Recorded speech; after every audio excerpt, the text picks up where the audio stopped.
Carolyn came out of the pastry shop, walked to the car, and noticed her husband standing on the sidewalk, looking somewhere in the distance.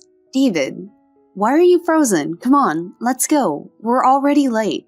"There's probably everyone already gathered at the table, only we're missing," she said in a disgruntled voice. It was as if David hadn't heard her, and the woman couldn't stand it, walked over and tugged at his sleeve. He looked at her with a strange look and then, as if reluctantly, headed for the car. Carolyn continued to grumble in the car, and David flew his thoughts to the recent past, when he was not married to Carolyn, but to Nicole, quiet, modest, loving woman. Nicole was his first love and first wife. They were so happy until Carolyn crossed his path, and then Nicole died. She was in a terrible and ridiculous accident, and there was nothing David could do for her. He only sobbed, hugging the coffin and begging Nicole for forgiveness. But even then, in those bitter days of hopelessness, he had no idea what he had really lost. After Nicole was gone, he wasn't happy for a single hour, not even when Carolyn gave birth to his son. David felt like an outsider in his new family and often wondered when it had all gone wrong. Probably the day when Carolyn appeared in the company where David worked, elegant, long-legged, dressed tastefully. She proudly held her head up and strode to her workplace, as if she were not a staff economist, but a director. David at the time was the head of the department, and he often had to deal on business issues with Carolyn, sometimes sitting with the documents late. One day, it so happened that their relationship crossed the line that usually lies between colleagues. The initiator was Carolyn. It was late evening, and the two of them were in the office, finishing summarizing the company's profit figures. Suddenly, Carolyn stood up, stretched gracefully, and then walked over and sat in David's lap. "What are you doing?" he whispered astonishingly. She silently untied his tie with her thin, skilled fingers, unbuttoned his shirt collar, and her lips pressed to his lips. "Carolyn, I'm married," David protested, but she moved on to more daring caresses. David could not push her away. And meanwhile, the faithful and loyal Nicole was waiting for him at home. David felt an incredible sense of shame in front of his wife, but he could not refuse Carolyn, and with each meeting he became more and more ashamed. Then one day, Carolyn told him that she was expecting a child. "David, you have to make a decision and make a choice between your wife and our baby. I hope you won't make the baby suffer." David only now realized what he had done.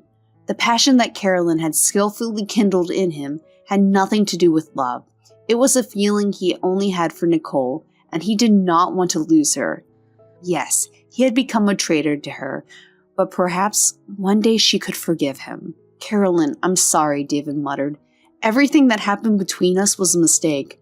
I'm not giving up on the baby, and of course I'll help you, but my family is Nicole." Carolyn had a tough temper. That's why she didn't cry, as another woman would have done. She smiled vindictively and said, "So you want to remain a faithful husband? And do you think your wife will forgive you? Or has she already forgiven you? Doesn't she have an ounce of womanly pride in her?" "No, I haven't talked to her yet," David shook his head. "She's gone to visit her parents. I'll wait for her and tell her everything when she comes back." But Nicole didn't come back. 2 days after this conversation, her mother called and told David that she had been in a terrible accident and died. "We'll bury her here," Mrs. Mitchell said in a firm tone. "I want to be near my daughter, and you, if you want, may come to visit her grave." She said something else, but David couldn't hear her. In those days, he was like in a fog, and only falling down to his wife's closed coffin, he sobbed bitterly, regretting that he had not protected his beloved and moreover betrayed her. And so, several years had passed. Now David was married to Carolyn. They were raising a young son, and today came to a nearby state to celebrate the 50th anniversary of Carolyn's aunt. When they arrived in town, Carolyn asked her husband to stop outside a candy store, and David, while his wife was away, looked around the unfamiliar streets with interest. Suddenly, his gaze fell on the slender figure of a woman who had come out of the store on the opposite side. David shuddered as if he had been electrocuted. It was Nicole! His Nicole, the same Nicole he had mourned for all these years. How many times, secretly from Carolyn, he had come to the cemetery to visit his first wife and sat for long hours by her grave, talking to her as if she were alive. And now he saw her before him, alive. David wanted to rush out to her to call out Nicole, but the cry froze on his lips and his feet were stuck to the ground. It was a real shock, and there was no way David could move. It was at that moment that Carolyn returned. David had to make an incredible effort to get into the car, devoting himself to memories. He barely kept his eyes on the road. When they arrived at the place, and all of Carolyn's family sat down at the table, David told his wife that he wasn't feeling well and went into one of the rooms to rest. Finally being alone, he could quietly immerse himself in his thoughts. A happy family with Carolyn never worked out for him. Powerful and opinionated, she was not accustomed to take someone else's opinion. The first 2 years of the birth of his son were a real nightmare for David. He hoped that the caprices of pregnant Carolyn disappear when the baby comes into the world, but as it turned out, it was only the beginning. Carolyn was demanding that David run to her at the first call, disrupting important negotiations. One day she begged him to come urgently without explaining anything over the phone. David was going crazy with excitement for the child and drove home at such a speed that the wheels of the car barely touched the ground. But the door was opened by a smiling Carolyn. "You came, how nice," clapped a satisfied woman. "I missed you so much." "What's wrong with our son?" shouted David, losing his temper. "Nothing. He's asleep. What could possibly happen to him?" "Carolyn, what are you doing? Do you realize that I had an important meeting and I dropped everything and rushed to you?" "That's good. It means you love me," laughed Carolyn back. But he didn't love her. He had never loved her. There was only Nicole in his heart. But she was dead, or was she not dead? The thought so overwhelmed David that he sat up abruptly on the couch. He hadn't seen her dead after all. The coffin was closed and the funeral was kind of strange. David only now realized that Nicole's mother wasn't crying at all. At that time, he thought it was just a shock. And now he saw the whole situation quite differently. Exhausted by heavy thinking, David collapsed back on the couch. When Carolyn stopped by to ask him how he was doing, he already had a plan. "Carolyn, I'm sorry. I have to leave right away." "Wait, tomorrow night we're going to a restaurant. It's my aunt's anniversary. There'll be a lot of guests." "I'll try to make it," promised David. And despite his wife's displeasure, he got into the car and drove away. On the way, he stopped near a construction store, bought 2 shovels, work gloves, and a flashlight, and only then continued his way. He arrived at the cemetery where Nicole was buried in the evening. When it was quite dark, he followed a familiar path to his wife's grave and began to dig it up. And David, not accustomed to physical work, quickly rubbed blisters, but that did not stop him. Hour after hour passed, and David kept digging and digging, stopping only briefly to take a break. Finally, the shovel knocked on the lid of the coffin. David sighed heavily. Only now, he thought, that he would not be able to get the coffin to the surface. His nerves, as well as his physical strength, were at their limits, so he decided to open the lid of the coffin right there in the grave. The shovel banged against the half-rotten boards, and a large gap appeared in the coffin. When he managed to tear off the lid, he wept bitterly, realizing that he had actually buried several years ago. David met Dawn sitting in a grave on the wreckage of a wooden coffin.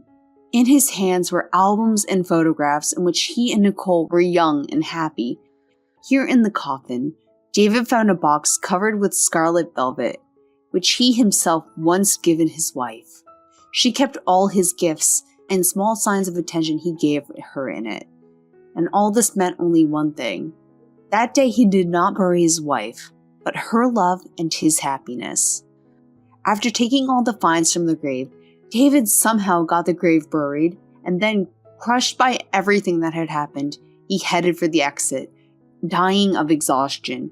He got behind the wheel, drank some water, and immediately, without driving away from the cemetery, he fell soundly asleep. On the evening of the same day, Carolyn was very angry when she realized that David did not come in time. She went up to her aunt and apologized for her husband. "I didn't expect anything else from him," the aunt grinned. "You know, I never liked your David. He doesn't compare to Mason." "Auntie, come on. You know Mason wasn't as malleable as David. When Mason found out that he got me pregnant, he demanded that I get an abortion. But I've already done it a few times, and the doctors warned me that this was probably the last chance for me to become a mother. I couldn't let it go. In addition, I wanted to get back at Mason, so I turned my attention to David," Carolyn laughed. "Oh, if you could have known how crazy Mason was when he found out that I started dating with David." "And so David has no idea he's raising a non-native son?" asked the aunt with a smile. "Of course not. He's so trusting." While talking, the women didn't notice David, who came up from behind them with a huge bouquet of flowers. "Well," he said, "it's good relief that nothing needs explaining now." "David, you've got it all wrong. I'll explain," Carolyn whispered confusedly. "I got it all wrong before, and now it's all falling into place. Happy birthday." David handed the Jubilee flowers, then turned around and walked away. Carolyn rushed after him, grabbed his arm, began to beg to listen to her, but he calmly pulled away the weeping woman, and Carolyn realized that she had made a mistake, which could not be undone. And David drove straight to Mrs. Mitchell's house and asked the question that worried him. "Is Nicole alive?" "Don't keep quiet, Mrs. Mitchell. I know everything. I saw her at night and checked that she is not in the coffin. I love your daughter and have loved only her all these years." "David, if you loved her, then you wouldn't cheat on her." "How do you know that?" David looked up at her in shame. "One evening when Nicole was just visiting me, she got a cell phone call. It was your mistress. She told Nicole that she was expecting a child from you and that you love her. Nicole didn't tell me anything at the time. She just went to her room. She was gone for a long time. I decided to look in and was horrified to see a handful of pills in her hands. She had already taken some, and I called an ambulance to save my little girl. Do you realize I could have just lost her?" David sat with his head low, and Mrs. Mitchell ruthlessly continued, "Oh, David, if you only knew how much she loved you. Then in the hospital, she kept saying she didn't want to live anymore. I suggested that she talk to you, but she decided that since you had chosen someone else, she wouldn't bother you. You see, she decided to set you free. Rightly or wrongly, I supported her. Even though I knew full well that one day the truth would come out and you'd find out. Where is Nicole now? I want to see her." "Why? To torture her again?" "Please, David, don't disturb her life." "I won't give her up to anyone," David shook his head, "and I'll do anything to make her forgive me."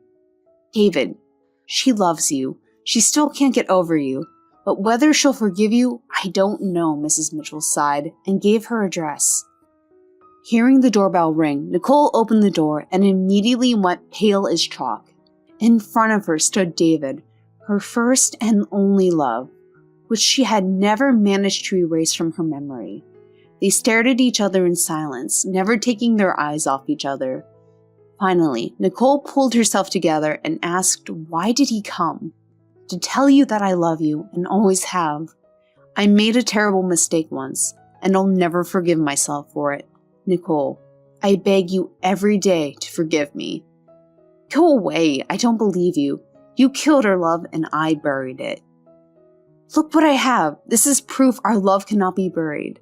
Nicole looked and recoiled when she saw the very photo albums and the scarlet box she had once buried.